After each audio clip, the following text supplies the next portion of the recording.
প্রিয় ক্লাস টেনের ছাত্রছাত্রী, আজকে তোমাদের দ্বিতীয় ক্লাস শুরু করছি। আগের দিন আমি অ্যামোনিয়ার পরীক্ষাগার প্রস্তুতি পড়িয়েছিলাম।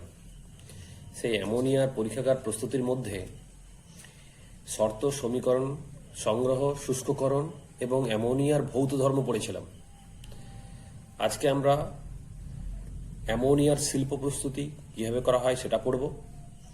অ্যামোনিয়ার একটা জৈব সার, অ্যামোনিয়া নাইট্রোজেন ঘটিত অ্যামোনিয়া থেকে পাওয়া যায়, সেটা হলো ইউরিয়া, তার প্রস্তুতি পড়ব। সঙ্গে পড়ব অ্যামোনিয়ার রাসায়নিক ধর্ম, আর পড়ব সোডিয়ামের সঙ্গে বিক্রিয়া। অ্যামোনিয়ার রাসায়নিক ধর্মের মধ্যে রয়েছে অ্যামোনিয়ার বিজারণ ধর্ম, গুরুত্বপূর্ণ প্রশ্ন, পরীক্ষায় আসে। এই সম্বন্ধে আমরা আলোচনা করব। তো প্রথম শুরু করছি আমি। অ্যামোনিয়ার শিল্প প্রস্তুতিতে যাওয়ার আগে আমাকে একজন প্রশ্ন করেছিল যে স্যার, শিল্প প্রস্তুতি এবং পরীক্ষাগার প্রস্তুতির মধ্যে, মানে ল্যাব প্রস্তুতি এবং শিল্প প্রস্তুতির মধ্যে তফাৎটা কি? তো ল্যাবরেটরি প্রসেস মানে পরীক্ষাগার প্রস্তুতি, আর একটা হচ্ছে শিল্প প্রস্তুতি। তাহলে ধরো আমি যদি একটা ইন্ডাস্ট্রি বা একটা কোম্পানিতে কাজ করি, বা আমি যদি একটা ইন্ডাস্ট্রি তৈরি করতে যাই, তাহলে হবে আমাকে অ্যামোনিয়া গ্যাস সাপ্লাই দিতে হবে। অ্যামোনিয়া প্রচুর কাজে লাগে, একটু পরেই পড়বো আমরা। অ্যামোনিয়া গ্যাসকে সাপ্লাই দিতে হবে, তাহলে নিশ্চয়ই আমার উৎপাদন খরচ কম হতে হবে, বিশুদ্ধিকরণ নিশ্চয়ই খুব ভালো হবে, এবং অ্যামোনিয়ার বিশুদ্ধিকরণ যেহেতু ভালো, মানে উৎপন্ন মানে গুণগত মান তাহলে নিশ্চয়ই ভালো হবে, কোয়ালিটি ভালো হবে। বাজারে তাহলে কি হবে, অন্য অ্যামোনিয়া যে উৎপাদন করে তার তুলনায় আমার অ্যামোনিয়া নিশ্চয়ই বাজারে ভালো স্থান দখল করে নেবে। ল্যাব প্রস্তুতিতে কি হয়? ল্যাব প্রস্তুতিতে আমরা শুধু শনাক্তকরণের জন্য, মানে অল্প পরিমাণে তৈরি করি, সেখানে কিন্তু পরিমাণটা ব্যাপার নয়, সেখানে জাস্ট উৎপন্ন হচ্ছে, শনাক্তকরণ এরকম ব্যাপারটা আর কি। সেখানে কোয়ান্টিটির কোনো ব্যাপার থাকে না। কিন্তু শিল্প প্রস্তুতির ক্ষেত্রে কোয়ান্টিটি, অর্থাৎ সেখানে পরিমাণ একটা ব্যাপার, কত পরিমাণ তৈরি করব, তার গুণগত মান কেমন হবে, তার উৎপাদন খরচ কত হবে। উৎপাদন খরচ নিশ্চয়ই কম হবে, নাহলে কিন্তু আমি বাজারে দখল করতে পারবো না বাজার। তাহলে অ্যামোনিয়া প্রচুর পরিমাণে শিল্প প্রস্তুতিতে ব্যবহার রয়েছে। ফলে আমি অ্যামোনিয়া যদি তৈরি করতে চাই, নিশ্চয়ই তার পরিমাণে নিশ্চয়ই বেশি তৈরি করব, গুণগত মান উচ্চ হবে, উৎপাদন খরচ কম হবে, তাহলে সে বাজার দখল করতে পারবে। তাহলে এখানে লার্জ অ্যামাউন্ট তৈরি হবে, সেটা হলো শিল্প প্রস্তুতি। আর পরীক্ষাগার প্রস্তুতি কি হবে? শুধুমাত্র শনাক্তকরণের জন্য, যে অ্যামোনিয়া একটা ঝাঁঝালো গন্ধযুক্ত গ্যাস, আমাকে চেনাতে হবে ছাত্রছাত্রীদের, তাহলে ল্যাবে তৈরি করলেই হবে, সেখানে সামান্য পরিমাণ, সেখানে পরিমাণটা কোনো ব্যাপার নয়। তাহলে জেনারেলি পরীক্ষাগার প্রস্তুতিতে কি হয়, কম পরিমাণে তৈরি করা হয়।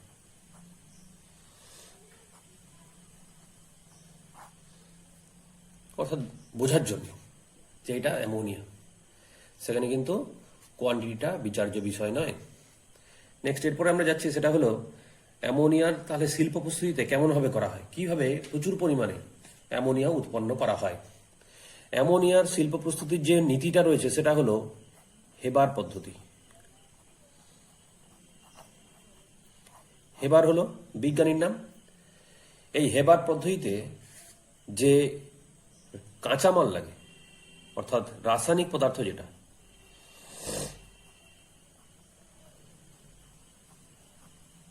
সেটা হলো নাইট্রোজেন গ্যাস এবং হাইড্রোজেন গ্যাস। নাইট্রোজেন গ্যাস এবং হাইড্রোজেন গ্যাস ব্যবহৃত হয়। তাহলে হেবার পদ্ধতিতে কাঁচামাল হিসাবে নাইট্রোজেন এবং হাইড্রোজেন গ্যাস ব্যবহার করা হয়। তো এর মধ্যে একটা শর্ত রয়েছে। কি শর্ত? না, শর্তটা হলো, সেটা হলো নাইট্রোজেন এবং হাইড্রোজেনের একটা অনুপাত রয়েছে। নাইট্রোজেন এবং হাইড্রোজেনের একটা অনুপাত রয়েছে 1:3। ফলে আমি যখন বিক্রিয়া লিখব N2 ব্র্যাকেটের G প্লাস 3H2 ব্র্যাকেটের G, তাহলে তৈরি হবে 2 অ্যামোনিয়া, 2 মোল অ্যামোনিয়া তৈরি হবে।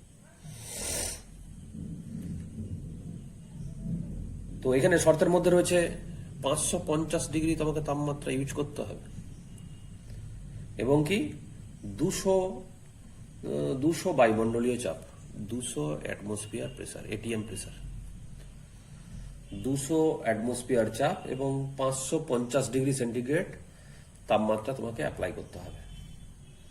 এখানে সাধারণত লৌহ চূর্ণ অনুঘটক রূপে কাজ করে, ফলে এফি চূর্ণ হল অনুঘটক। অনুঘটকের কার্যকারিতা বৃদ্ধি করার জন্য উদ্দীপক ব্যবহার করা হয়। মলিবডিনাম, MO, নাম কি? মলিবডেনাম।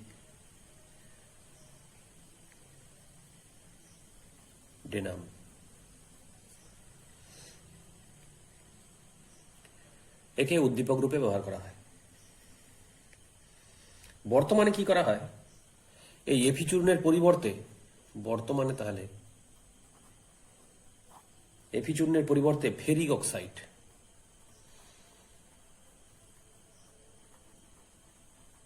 এটা গেল অনুঘটকের দিকে। ফেরিক অক্সাইড, এই যে অনুঘটক রয়েছে, এটা ফেরিক অক্সাইড হিসেবে আমরা ব্যবহার করতে পারি। এবং মডার্ন প্রসেসে উদ্দীপক রূপে K2O, potassium oxide, Al2O3, aluminium trioxide উদ্দীপক রূপে ব্যবহার করা হয়ে থাকে। তাহলে এখানে কতকগুলো বেশ ডাটা রয়েছে যেগুলো মনে রাখতে হবে। 550 ডিগ্রি তাপমাত্রা, 200 অ্যাটমসফিয়ার প্রেসার, 1:3 আয়তন অনুপাত নিতে হবে। কাকে? Nitrogen is to hydrogen. আগে অনুঘটক রূপে ব্যবহার করা হতো কি? লৌহচূর্ণ অনুঘটক, মলিবডিনাম উদ্দীপক। এখন কি না, এখন লৌহচূর্ণের পরিবর্তে ফেরিক অক্সাইড অনুঘটক রূপে কাজ করে এবং পটাশিয়াম অক্সাইড K2O বা তার সঙ্গে মিশ্রিত Al2O3 উদ্দীপক রূপে কাজ করে। বিক্রিয়াটা কি হবে তাহলে? N2G প্লাস 3H2G বিক্রিয়া করে তৈরি হবে 2 মোল অ্যামোনিয়া। ফলে 1:3 অনুপাতে বিক্রিয়া করে পাবো কি? 2 মোল অ্যামোনিয়া উৎপন্ন হবে। ওকে, এটা হলো অ্যামোনিয়ার শিল্প পদ্ধতি, যেখানে কি হবে? লার্জ অ্যামাউন্ট অ্যামোনিয়া আমি তৈরি করতে পারবো। অ্যামোনিয়ার ব্যবহার রয়েছে, অনেক গুরুত্বপূর্ণ ব্যবহার রয়েছে, সেই ব্যবহারগুলো আমাদের পড়তে হবে। যেমন প্রথম ব্যবহার হলো সলভে পদ্ধতি, পরে আমরা পড়বো সলভে পদ্ধতিতে এটা কাঁচামাল রূপে ব্যবহার করা হয়। সলভে পদ্ধতিতে অ্যাকচুয়ালি তৈরি হয় কি? Sodium carbonate. সলভে পদ্ধতিতে সোডিয়াম কার্বনেট প্রস্তুতিতে সলভে পদ্ধতিতে সোডিয়াম কার্বনেট প্রস্তুতিতে ইউরিয়ার ব্যবহার রয়েছে। দ্বিতীয় ব্যবহার কি পড়ব না, আগের দিন আমরা পড়েছিলাম কতগুলো অজৈব সার। অ্যামোনিয়াম সালফেট NH4 এর হোল 2 SO4 কমা দিয়ে, অ্যামোনিয়াম ফসফেট NH4 এর whole 3 PO4, ammonium sulphate, ammonium phosphate বা ইউরিয়া, যেটা আমাদের প্রস্তুতি পড়তে হবে, প্রস্তুতিতে ব্যবহৃত হয়।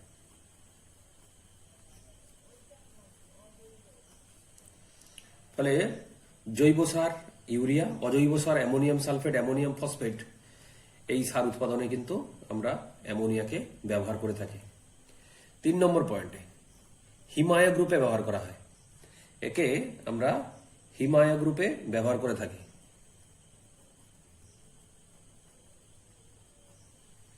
হিমায়ক রূপে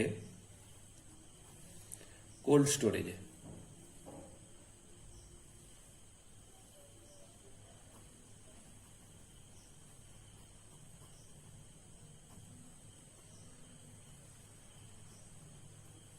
হিমায়ক রূপে কোল্ড স্টোরেজে ব্যবহৃত হয়। এছাড়াও প্লাস্টিক, নাইলন শিল্পে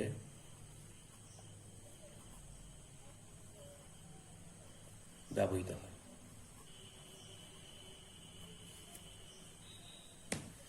তাহলে সলভে পদ্ধতিতে সোডিয়াম কার্বনেট প্রস্তুতিতে, অজৈব সার অ্যামোনিয়াম সালফেট, অ্যামোনিয়াম ফসফেট, জৈব সার ইউরিয়া প্রস্তুতিতে ব্যবহৃত হয়।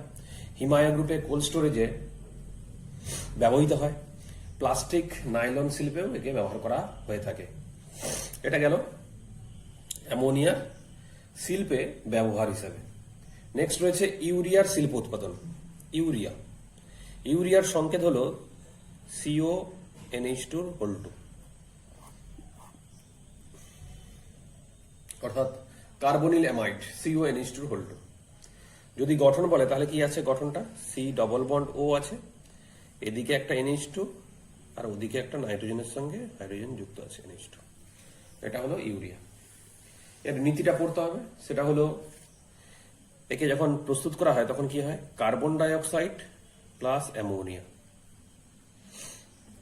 গ্যাসের বিক্রিয়া ঘটানো হচ্ছে। অ্যামোনিয়ার সঙ্গে 2 মোল অ্যামোনিয়ার সঙ্গে 1 মোল কার্বন ডাই অক্সাইডের বিক্রিয়া ঘটানো হচ্ছে। বিক্রিয়ায় প্রথম তৈরি হয় কি, NH2 C ডবল বন্ড ও NH4। একে বলা হয় অ্যামোনিয়াম, একে বলা হয় ammonium carbamate. Ammonium carbamate, ammonium carbamate ময়কাট্ট। পরে এই পদার্থকে যদি আমরা তাপ দেই তাহলে কি তৈরি হবে, জল প্লাস CONH2 ইউরিয়া। এর নীতি এবং শর্তের মধ্যে যেটা রয়েছে সেটা হলো 200 ডিগ্রি সেন্টিগ্রেড উষ্ণতায় অ্যাপ্লাই করতে হবে, 150 ATM চাপ দিতে হবে। ফলে 200 ডিগ্রি সেন্টিগ্রেড উষ্ণতায় 150 বায়ুমণ্ডলীয় চাপে ইউরিয়ার সঙ্গে কার্বন ডাই অক্সাইডের সঙ্গে অ্যামোনিয়ার বিক্রিয়ায় অ্যামোনিয়াম কার্বামেট তৈরি হবে। উৎপন্ন অ্যামোনিয়াম কার্বামেটকে তাপ দিলে উৎপন্ন হবে ইউরিয়া প্লাস জল। এটাই হলো ইউরিয়া প্রস্তুতির শিল্প পদ্ধতি। এটাই হলো ইউরিয়া প্রস্তুতির শিল্প পদ্ধতি। ইউরিয়া প্রচুর পরিমাণে ব্যবহার করা হয় বিভিন্ন ক্ষেত্রে, তার মধ্যে শর্ট কোশ্চেন হিসেবে পরীক্ষায় পড়ে। তাহলে ইউরিয়ার ব্যবহার হিসাবে 1 নম্বরে নাইট্রোজেন ঘটিত জৈব সার, নাইট্রোজেন ঘটিত জৈব সার রূপে ইউরিয়াকে ব্যবহার করা হয়। 2 নম্বরে ইউরিয়াকে আমরা কালাজ্বরের ঔষধ হিসেবে ব্যবহার করে থাকি। তাহলে ইউরিয়া স্টিবামিন, শর্ট কোশ্চেনে পড়ে ইউরিয়া স্টিবামিন কি হিসাবে, কালাজ্বরের ঔষধ হিসাবে।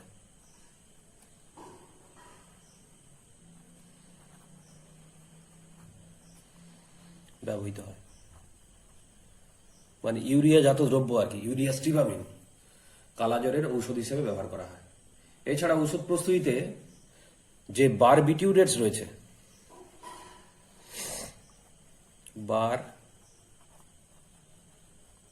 বারবিটিউরেটস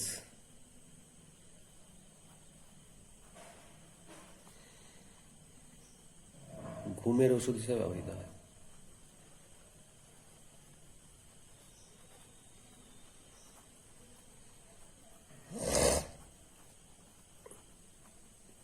চার নম্বর ব্যবহার, সেটা হলো রেজিন প্রস্তুতিতে নাইট্রোসেলুলোজ, সেলোফেন, প্লাস্টিক পণ্য উৎপাদনে কাজে লাগে। Urea, formaldehyde, resin, nitrocellulose, rayon, cellophane, plastic ইত্যাদি পণ্য উৎপাদনে কাজে লাগে। ঠিক আছে, তাহলে তৃতীয় ব্যবহার যেটা, সেটা হলো প্লাস্টিক শিল্পে, রেয়ন শিল্পে ইউরিয়াকে ব্যবহার করা হয়ে থাকে। নেক্সট এরপরে পড়বো ইউরিয়ার রাসায়নিক ধর্ম। আগের দিন ভৌত ধর্ম পড়েছিলাম। ইউরিয়া ভৌত ধর্মের মধ্যে রয়েছে, ইউরিয়া হলো ঝাঁঝালো গন্ধযুক্ত গ্যাস, জলে অতিশয় দ্রাব্য, ইউরিয়াকে তরলীকৃত করে বা কঠিনীকরণ করা সম্ভব। ইউরিয়া জলে অতিশয় দ্রাব্য হওয়ার কারণে লাইকার অ্যামোনিয়া কোশ্চেনটা পড়েছিলাম। রাসায়নিক ধর্মের মধ্যে রয়েছে ইউরিয়া, আমরা ক্লাস 9-এ পড়েছিলাম একটা কোশ্চেন, সেটা হলো বিলীয়মান রং,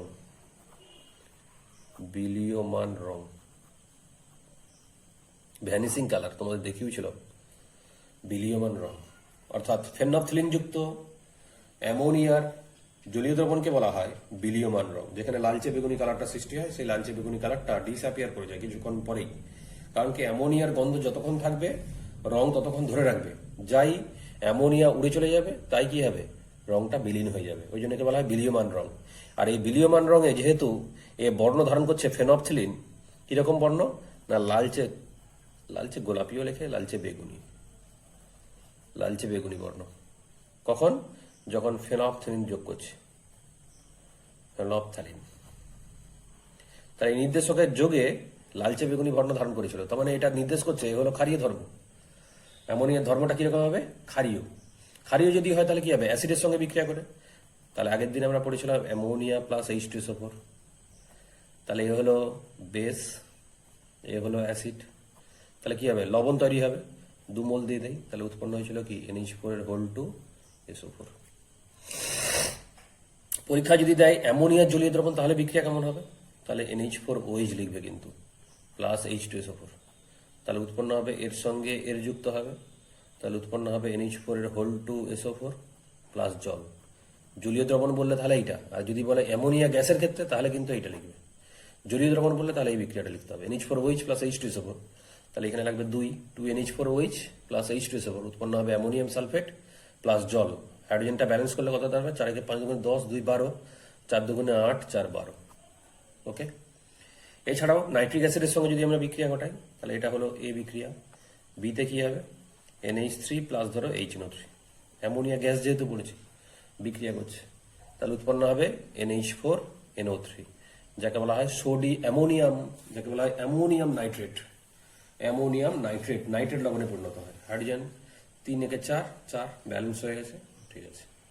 নেক্সট হলো অ্যামোনিয়ার বিজারণ ধর্ম, খুবই গুরুত্বপূর্ণ বিক্রিয়া রয়েছে, যেখানে কি উত্তপ্ত কিউপ্রিক অক্সাইডের মধ্য দিয়ে যদি অ্যামোনিয়াকে চালনা করা হয় তাহলে কি হবে, তাহলে অক্সিজেন সরে যাবে। তাহলে কি হবে, অক্সিজেন সরে গেলে মানে কি কোনো মৌল থেকে, যৌগ থেকে অক্সিজেন যদি সরে যায় নিশ্চয়ই তাকে আমরা বলবো কি বিজারণ। আর এই অক্সিজেনটা তাহলে কি হবে এর সঙ্গে লাগবে, তাহলে তৈরি হবে কি কিছু পরিমাণ জল হবে প্লাস কি হবে নাইট্রোজেন হবে। তাহলে এই নাইট্রোজেন থেকে দেখলাম হাইড্রোজেন সরে গেছে, কোনো যৌগ থেকে যদি হাইড্রোজেন অপসারিত হয় তাহলে কি হবে, সেটা জারণ হবে। ব্যালেন্স আমার মনে আছে 3CuO প্লাস 2NH3, উৎপন্ন হবে 3Cu প্লাস N2, অক্সিজেন তাহলে 3টা আছে, তার মানে 3H2O। তাহলে এখানে কি হয়েছে, এখানে দেখতে পাচ্ছি অ্যামোনিয়া নিচে নাইট্রোজেনে জারিত হয়েছে, অ্যামোনিয়া নিজে নাইট্রোজেনে জারিত হয়ে CuO কে কপারে বিজারিত করেছে। তাহলে যে নিজে জারিত হয়েছে তার মানে তার কি বিজারণ ধর্ম নির্দেশ করে।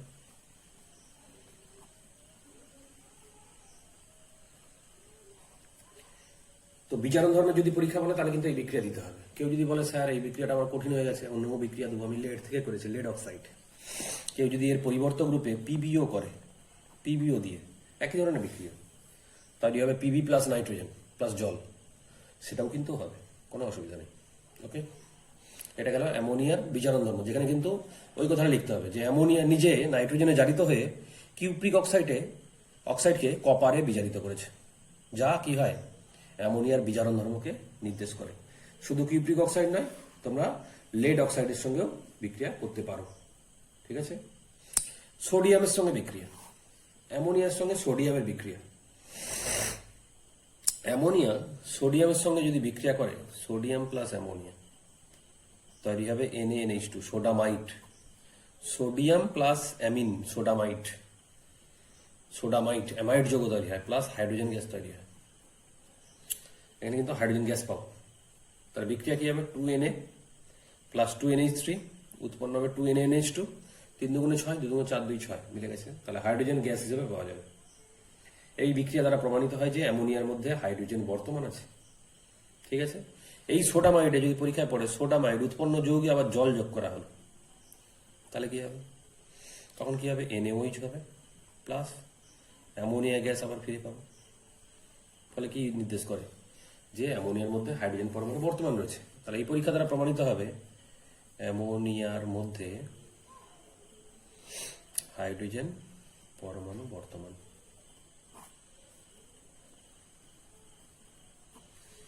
তাহলে আজকে আমরা পড়লাম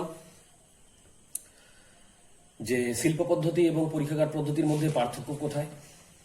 অ্যামোনিয়া শিল্প পদ্ধতির নীতি শর্ত সমীকরণ, সেখানে অনুঘটক মনে রাখতে হবে, তাপ চাপ মনে রাখতে হবে, কি উদ্দীপক ব্যবহার করা হয়, এখন কি ব্যবহার করা হয়, ডিটেলসে জানতে হবে। অ্যামোনিয়ার শিল্প পদ্ধতিতে যে উৎপাদিত করলাম তার ব্যবহার যদি করি তাহলে কোন কোন ক্ষেত্রে আমরা ব্যবহার করব। ইউরিয়া শিল্প উৎপাদন, অ্যামোনিয়া জাত একটা সার, মানে নাইট্রোজেন ঘটিত একটা জৈব সার যদি বলে তাহলে হলো ইউরিয়া, যেটা সিলেবাসের মধ্যে রয়েছে। তার যদি শিল্প পদ্ধতিতে প্রস্তুতি বলে তাহলে কি করে করব, কার্বন ডাইঅক্সাইড এবং অ্যামোনিয়ার সাহায্য নিয়ে 200 ডিগ্রি সেন্টিগ্রেড এবং 150 ATM চাপে আমরা কিন্তু অ্যামোনিয়াম কার্বনেটকে তাপ দিয়ে তৈরি করতে পারবো ইউরিয়ার ব্যবহার রয়েছে, শর্ট কোশ্চেনে আসে, সেটা হলো ইউরিয়া স্টিবামিন, আচ্ছা রয়েছে বারবিটিউরেট, রয়েছে ইউরিয়া ফর্মালডিহাইড যেটা রেজিন তৈরি করতে কাজে লাগে, বা নাইট্রোজেন গঠিত জৈব সার হিসাবে ব্যবহার করা হয়। অ্যামোনিয়া রাসায়নিক ধর্মে, যেটা আগের পড়েছিলাম ভৌত ধর্ম, আজকে রাসায়নিক ধর্ম। অ্যামোনিয়ার ধর্ম হলো ক্ষারীয়, তাহলে ক্ষারীয় যেহেতু তাহলে অ্যাসিডের সঙ্গে বিক্রিয়া করবে, তাহলে অ্যাসিডের সঙ্গে সালফিক অ্যাসিড আর নাইট্রিক অ্যাসিডের সঙ্গে বিক্রিয়া দেখিয়েছি। কিন্তু যদি বলে অ্যামোনিয়ার জলীয় দ্রবণ ক্ষারীয়, তাহলে কিন্তু সালফিক অ্যাসিডের সাথে বা নাইট্রিক অ্যাসিডের সঙ্গে বিক্রিয়া করালে তাহলে কিন্তু NH4OH দিয়ে করাতে হবে, নাহলে কিন্তু বিক্রিয়া ভুল হয়ে যাবে। তারপর রয়েছে কি বিজারণ ধর্ম। বিজারণ ধর্মের প্রমাণ করতে গেলে তাহলে নিজে জারিতে হবে, সেই ধরনের বিক্রিয়া আমাকে ব্যবহার করতে হবে। তো লেড অক্সাইডের সঙ্গে বা কিউপ্রিক অক্সাইডের সঙ্গে সেই বিক্রিয়া নির্দেশ করে, যেখানে কি বিজারণ ধর্ম অ্যামোনিয়ার বিজারণ ধর্মকে নির্দেশ করে। নিজে নাইট্রোজেনে জারিত হয় এবং ওই ধাতব অক্সাইডকে সে কি করে, ধাতব অক্সাইড থেকে ধাতুতে সে অধিক্ষিপ্ত করে। নেক্সট তারপরে যেটা রয়েছে সোডিয়ামের সাথে বিক্রিয়া। সোডিয়ামের সাথে বিক্রিয়া করলে সোডামাইড তৈরি হয় এবং একটা গ্যাসীয় পদার্থ উৎপন্ন হয়, যে গ্যাসীয় পদার্থ হলো হাইড্রোজেন। উৎপন্ন যৌগে যদি জল দেওয়া হয় তাহলে তৈরি হয় সোডিয়াম হাইড্রোক্সাইড এবং অ্যামোনিয়া। এখান থেকে নির্দেশ করে যে অ্যামোনিয়ার মধ্যে হাইড্রোজেন পরমাণু বর্তমান। পরের দিন আবার পরের ক্লাস দেখা হবে। ওকে, বাই।